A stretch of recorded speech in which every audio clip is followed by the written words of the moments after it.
नमस्कार। मुद्दे की बात में आपका स्वागत है। मुद्दे की बात में आज हम बात करेंगे रिटायर्ड कर्मचारियों की। रिटायर्ड कर्मचारी काफ़ी लंबे समय से अपनी मांगों को लेकर के आंदोलनरत हैं, तो उनकी क्या मांगे हैं, इस विषय पर बात करने के लिए आज हमारे साथ हरियाणा रिटायर्ड पेंशन कर्मचारी अधिकारी एसोसिएशन के जिला प्रधान किताब सिंह बनवाड़ा जी हमारे साथ जुड़े हैं। तो उनसे हम इनकी मांगों पर बात करते हैं। नमस्कार जी प्रधान जी। नमस्कार जी। तो प्रधान जी, आपकी मांगे क्या हैं? किस तरीके की मांगे हरियाणा जो रिटायर्ड कर्मचारी पेंशन एसोसिएशन है काफ़ी लंबे समय से संघर्ष कर रही है, तो उनकी क्या मांगे हैं? हमारी जो मांगे हैं रिटायर्ड कर्मचारियों की 7-8 साल से लगातार हमारी एक मुख्य डिमांड है कि 65 साल में 5% की बढ़ोतरी हो, 70 साल में 10 की और 75 साल में 15% पेंशन में वृद्धि की जाए।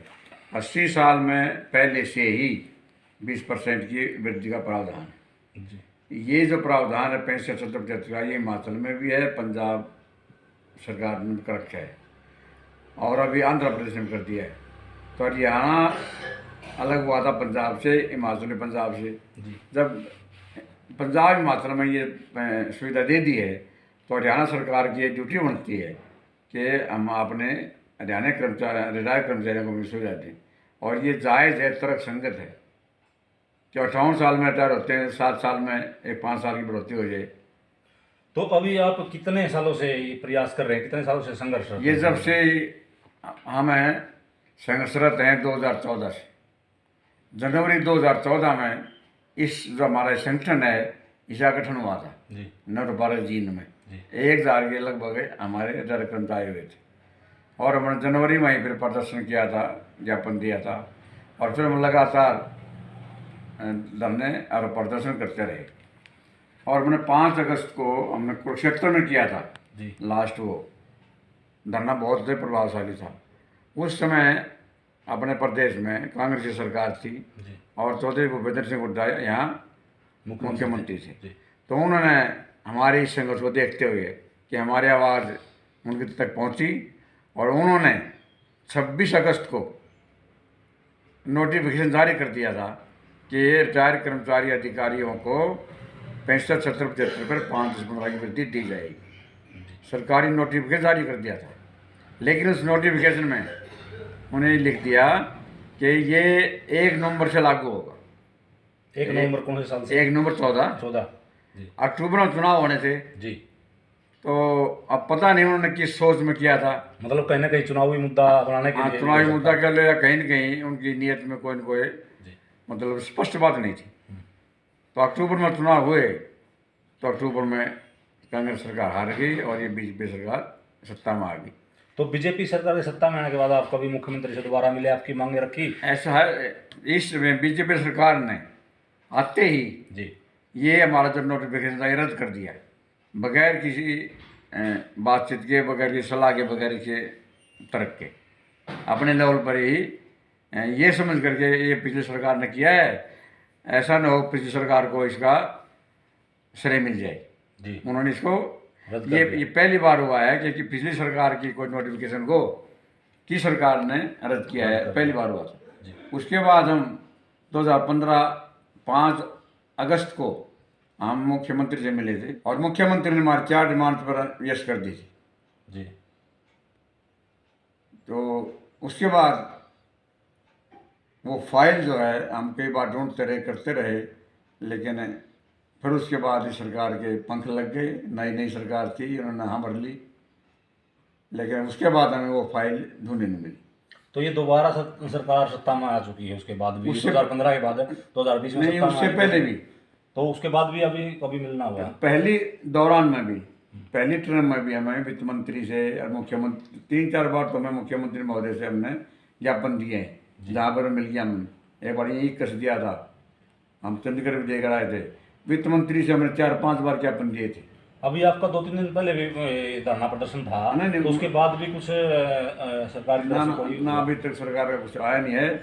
हमने लगातार संपर्क हम बनाए रहे। पिछले साल भी हमने विधानसभा सत्र में हमने ज्ञापन दिए थे इनके विधायकों के माध्यम से। इस बार भी हमने जी कम से कम 10-12 विधायकों के माध्यम से हमने विज्ञापन वो भेजे ज्ञापन अपने। लेकिन सरकार लगातार 7-8 साल से मांग मानने की या नहीं मानने की, आज तक इस सरकार ने मिलने का समय तक नहीं दिया है। हम सिर्फ में मिलने का समय मांग रहे हैं कई बार, जी। लेकिन मिलने तक का समय नहीं दिया। बड़े मतलब आश्चर्य की बात। सरकार को लेकर के कहीं ना कहीं ये सवाल भी उठते हैं कि सरकार कर्मचारी विरोधी है। कर्मचारी जब भी आंदोलन करते हैं उसको दबा दिया जाता है। जैसे हरियाणा रोडवेज का एक बड़ा उदाहरण है, बड़ी यूनियन थी, उनका आंदोलन उन्होंने किया तो वो मतलब सफल नहीं हो पाया था। तो दूसरे कर्मचारी हैं जो किस तरह से देखते हैं इसको? ये सरकार पूर्ण रूप से, आंशिक रूप से नहीं, जी। पूर्ण रूप से कर्मचारी विरोधी है। आज तक जी जब से सरकार आई है, किसी भी वर्ग में को थोड़ा बहुत कहीं वेतन थोड़ा बहुत बढ़ा दिया हो, लेकिन ना तो नौकरी लगाई जितनी लगनी चाहिए थी। और ख़ासकर शिक्षा विभाग में मैंने आज ये फॉर्म पढ़ा है, जी। 119 बीओ के पद हैं जी। जिनमें 64 खाली हैं। तो बीओ तो जड़ है। जी हाँ, बिल्कुल ठीक बात। अगर बीओ की इतने पद खाली हैं तो ये आप देख ले शिक्षा ढांचा क्या होगा। और स्कूलों में अध्यापकों के पद इतने खाली हैं कि पढ़ाई का बहुत ही, वैसे तो 2 साल में कोरोना ने खराब कर दिए, जी। ये इनको बहाना मिल गया। लेकिन इससे अतिरिक्त भी, इसके अलावा भी सरकार का शिक्षा की तरफ दिखावा दिखावा है, कोई ध्यान नहीं है। तो आप 2014 से संघर्षरत है आपकी एसोसिएशन, तो अभी भी आप संघर्ष कर रहे लोग, तो कोई आपकी तरफ से कोई बड़ा फैसला एसोसिएशन की तरफ से लिया गया है क्या? बड़ा फैसला अब हम स्टेट लेवल पर कोई कोऑर्डिनेशन बनाने का प्रयत्न करेंगे। और अगर कोऑर्डिनेशन बन जाता है तो हमें अब आने वाला जो साल है इसमें हम स्टेट लेवल पर ही कोई न कोई बहुत बड़ा आंदोलन चलाएंगे इनके खिलाफ। और हमें जो रिटायर्ड कर्मचारी अधिकारी हैं, ये पूर्ण रूप से, या तो सरकार हमारी बात सुन ले, कम से कम बातचीत के लिए बुला ले, जो हमारी जायज़ मांगने लगे उनको मान ले। लेकिन ये सरकार तो बातचीत ही नहीं कर रही, इतने ज्ञापन भेज लिया हमने। अभी आपने बताया कि आप मुख्यमंत्री से समय मांग रहे काफी समय से, मुख्यमंत्री जी समय नहीं दे रहे मिलने का। अगर अभी आपको मुख्यमंत्री की तरफ से समय नहीं मिलता मिलने का, तो एसोसिएशन क्या करेगी? बहुत बड़ा आंदोलन खड़ा करेंगे स्टेट लेवल पर। नहीं, आंदोलन तो जैसे पीछे किसान आंदोलन था तो इससे सरकार घबराने की, जैसे अभी तुरंत इलेक्शन का रिजल्ट आया अभी, एक पंजाब को छोड़कर 4 स्टेटों में काफी भारी बहुमत से सरकार में आई है, तो इससे मतलब आंदोलन को लेकर के तो उनका कुछ मंशा अलग ही हो चुकी है। नहीं, फिर तो अगर इस प्रकार की सरकार जो बिल्कुल अब उसके लिए मैं क्या शब्द प्रयोग करूं, ना ये बात होना चाहिए, जी। तो उसका खेल है, उसका तो आगे चुनाव है। हम जनमत, अगर फिर भी सरकार नहीं, हम जनमत तैयार करेंगे। हम गांव गांव शहर शहर गली गली जहाँ पर भी हमारा हर जगह संपर्क है, ये 4 कर्मचारी अधिकारियों का हर जगह संपर्क है। तो हमें ये जनमत तैयार करें कि हमारे बात नहीं सुन रही, हमारे किसी की भी नहीं सुन रही, ये सिर्फ दिखावा कर रही है। तो मतलब अब रिटायर्ड जो कर्मचारी एसोसिएशन है वो 2024 का जो हरियाणा में चुनाव होगा उसके मतलब सरकार के जो भाजपा के बहिष्कार के लिए, उसके लिए अभी रणनीति तैयार की है? नहीं, अभी वो तो बात जब होगी, जब ये बात नहीं करेगी। जी। अगर सरकार कोई बात नहीं करेगी, बुलाएगी नहीं, कोई सुनेगी नहीं, तो तब फैसला लिया जाए। अगर हमारी बात सुनती है सरकार, फिर हमें क्या जरूरत है? अगर सरकार आपकी बात मानती है तो फिर आप चुनाव में सरकार का सहयोग करेंगे या फिर वो तो डिफर करेगा इंडिविजुअल पर। जी। जिसका जहाँ लगाव है, जिसका जहाँ जी करता है, जिसको जो अच्छा समझता है वहाँ वोट दे। ये एक बड़ा तमाशा देखा हमने, सरकार जब कोई भी हो, जी। चुनाव के समय तो हाथ जोड़ते जी। हैं वोट लेने के लिए, और वही आदमी उन लोगों पर डंडे बरसाते हैं, लाठियाँ बरसाते हैं सरकार बनने के बाद। सरकार बनने के बाद। हाँ, सरकार की बात कर रहा हूँ मैं। जी। जी। लेकिन इस सरकार ने ज़्यादा हद कर दी है। ये तो लिमिट ही क्रॉस करती है। तो डंडे बरसाने पर लाता रहे, मतलब लोगों को इग्नोर करने में। हाँ जी, जो हरियाणा में राजनीतिक माहौल आप देख रहे हैं अभी, तो किस तरीके का आपको क्या लगता है 2024 में मतलब क्या रहेगा? राजनीतिक माहौल तो अब बड़ा जो अस्त व्यस्त दिखाई दे रहा है। ये जो आपने पीछे भी देखा है, पीछे चुनाव हुए 2019 में, जी। जी। तो क्या क्या करके लोगों ने वोट मांगे थे, और लोगों ने क्या समझ के वोट दिया था, और उसका फिर परिणाम क्या हुआ, तो आप देख सकते हैं। जब इस प्रकार की गिरावट आ सकती है, वोट मांगते हैं कुछ कह करके, और वोट प्राप्त करके हम विश्वासघात करके और लोगों का अवहेलना करके अपने स्वार्थ के लिए हम कहीं चले जाते हैं, तो इससे बड़ा विश्वासघात हो नहीं सकता। तो इस प्रकार से जब आज तो उसी में परिस्थितियाँ बहुत ही खतरनाक हैं।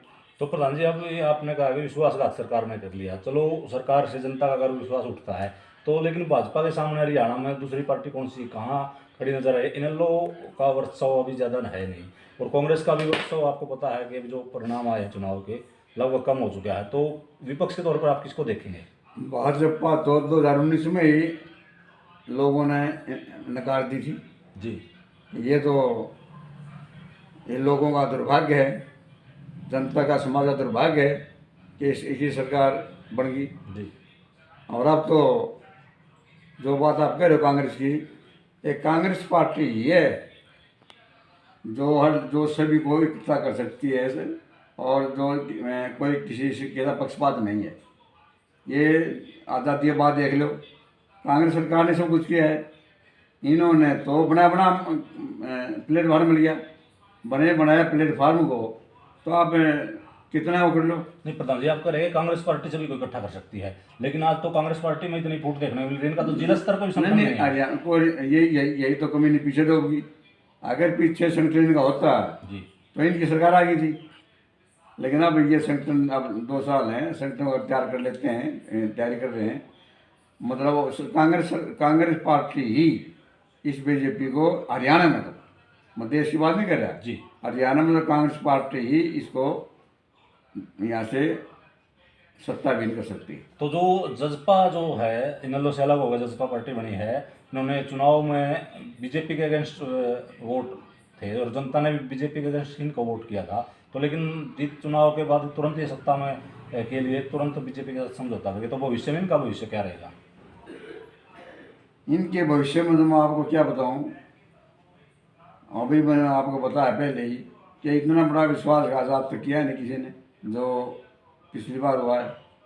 ये लोगों को याद रहेगा या नहीं रहेगा, देखो लोगों की याददाश्त कितनी है, लेकिन मेरे विचार में इनको इसका रिजल्ट तो भुगतना ही पड़ेगा। यहाँ सरकार ने 75% प्राइवेट नौकरी में रोजगार का प्रावधान किया कि 75% हरियाणा के लोगों को रोजगार मिला, उसके बारे में आप क्या कहेंगे?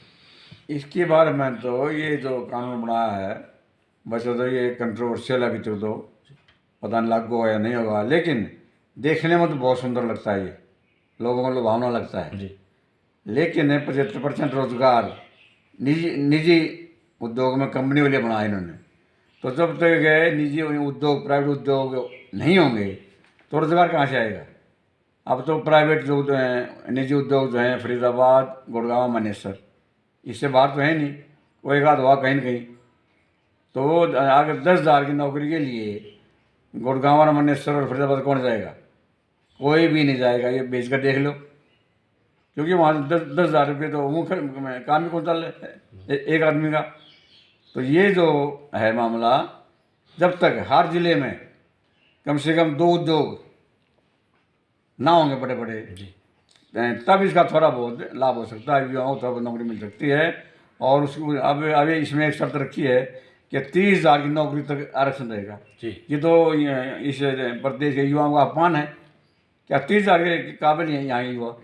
तो प्रधान जी, 2019 में जब जींद में उपचुनाव था तो बीजेपी के ने जो अपना यहाँ से विधायक के तौर पर डॉक्टर प्रसून मिड्डा को मैदान में उतारा था, तो बीजेपी के जो मुख्यमंत्री भी, प्रदेशाध्यक्ष भी, सभी ने जींद में आकर के ये कहा था कि मतलब हम जींद को चंडीगढ़ की तर्ज पर जींद का विकास करेंगे। लेकिन आज जींद का विकास क्या है ये सबको पता है, तो इसके बारे में आप क्या कहेंगे? जींद के विकास में तो असल में ये है कि जींद जो है शुरू से ही पिछड़ा जिला है, और जो पंजाब से अलग हुआ 7वां जिला था ये जी, और इसका विकास अधिक से अधिक होना चाहिए था। लेकिन ये 8 साल में तो पहले भी कोई विषय ध्यान नहीं दिया गया जींद की तरफ, और इन 8 साल में तो जींद का इतना बुरा हाल हुआ है, गली देख लो, नाले देख लो, कुछ भी चीज़ देख लो, 8 साल में तो लोगों को इतने देशी भाषा में कहते हैं बिरानमती हुई है। धूल मतलब है शहर का, इन्होंने गांव से बुरी हालत बना दी है शहर के अंदर। उस कहीं आप कोई गली देख लो, कोई एक आध गली कहता नहीं है जी, नहीं तो सब गली तो बड़ी है। और तो ये ईंटों की गली बनाई है, ब्लॉक जो बनाए हैं ये होते हैं कुछ छोटी गलियों में, इन्होंने मेन गलियों में भी, बड़ी बड़ी गलियों में भी, छोटी छोटी गलियों में भी बना दिए। तो इससे दो डबल नुकसान है, व्हीकल का नुकसान है और मनुष्य की जो जिंदगी का उसका भी खतरा रहता है। कितने जोड़ लगे हुए हैं, जोड़ सारे जोड़ों पर जो है ना ठोकर लगा है। इसकी तो मेरे पास वो भी है, यहाँ अर्बन स्टेट की हर चीज इंस्पेक्शन रिपोर्ट है मेरे पास। अच्छा जो थर्ड पार्टी इंस्पेक्शन करती है जी, वो मेरे पास इंस्पेक्शन रिपोर्ट है। क्या है उसमें? और मैं उसमें बिल्कुल इनके खिलाफ है कि उन्होंने जो पैमाना था, जो स्टैंडर्ड था, उसको वो नहीं बात करके नहीं उसको- अपनाया। उन्होंने बिल्कुल एक चीज़ दी है कि ये इतने इंच की चाहिए थी, ये इतने इंच की है, ये इतने इंच की है। वो मैं एक दिन प्रेस कॉन्फ्रेंस करके और मैं वो कागज़ पेश करूँगा। तो प्रधान जी, आपने बताया कि देखो, जींद को जो पॉलिटिकल पार्टियां हैं, राजनीतिक राजधानी कहती हैं, और जब भी अपनी शुरुआत करती हैं जींद से ही करती हैं। लेकिन चाहे कांग्रेस है, चाहे बीजेपी है, चाहे उसमें लोरई है, किसी भी पार्टी ने अभी तक जींद की कोई सूद नहीं ली। यहाँ रैली करती हैं, सत्ता को मतलब हासिल करने का एक रास्ता है जींद। सत्ता में जाने के बाद जींद को भूल जाते हैं। तो इस बारे में जींद की जनता को आप क्या संदेश देना चाहेंगे? ये बिल्कुल आपकी बात है, 100% है, सच्ची है। पता नहीं कारण क्या है कि यहाँ से जीत प्राप्त करके और उसके भरे भूल जाते हैं, चाहे वो कोई भी रहा हो। यहाँ पर जी ओम प्रकाश चौटाला साहब ने एक बार थोड़ा बहुत निर्माण साइड में कर दिया था, लेकिन उसके बाद जो है यहाँ भूपेंद्र सिंह हुड्डा साहब भी थोड़े से दूर रहे। आखिर के 1-2 साल में उन्होंने कुछ यूनिवर्सिटी दी, कॉलेज बनाए, कुछ काम किए। लेकिन जींद के लोगों के में ये रहा कि भाई जींद के साथ उन्होंने पक्षपात किया है। हालांकि कुछ काम भी किए, बस अड्डा की भी वो कर गए थे, बाईपास का भी कर गए थे। जी लेकिन ये जो सरकार है इसने ये फ्लाईओवर तो बना दिए पंचर, ये तो चलो इनकी अच्छी बात है, लोगों को तो सुविधा होगी। ठीक है। लेकिन जो अंदर की सड़कें हैं, नाले हैं, उनका बहुत बुरा हाल है। जो सीवरेज है बुरा हाल है, बारिश में सारा पानी वो खड़ा रहता है। जींद की जनता को क्या सावधानी रखनी चाहिए जब भी चुनाव आए, राजनीतिक पार्टियां यहाँ रैली के लिए आए, तो जींद की जनता क्या फर्ज बनता है, किस तरीके से? जींद की जनता का फर्ज ये बनता है कि जो इन्होंने परख लिए हैं, देख लिए हैं, जी उनको एकदम इग्नोर करें और अपने ऐसे प्रतिनिधि चुनें कि जिन पर थोड़ा बहुत विश्वास हो और जो काम कर सके। तो साथियों, ये थे हमारे साथ श्रीमान किताब सिंह बनवाड़ा जी, हरियाणा रिटायर्ड पेंशन कर्मचारी अधिकारी एसोसिएशन के प्रधान, जींद के प्रधान। तो इन्होंने बताया कि पेंशन की मांगों को लेकर के इनकी एसोसिएशन लंबे समय से संघर्षरत है और सरकार इनकी बात सुनवाई नहीं कर रही है। इसके अलावा इन्होंने जी हरियाणा की राजनीति पर भी कुछ अपने विचार दिए हैं।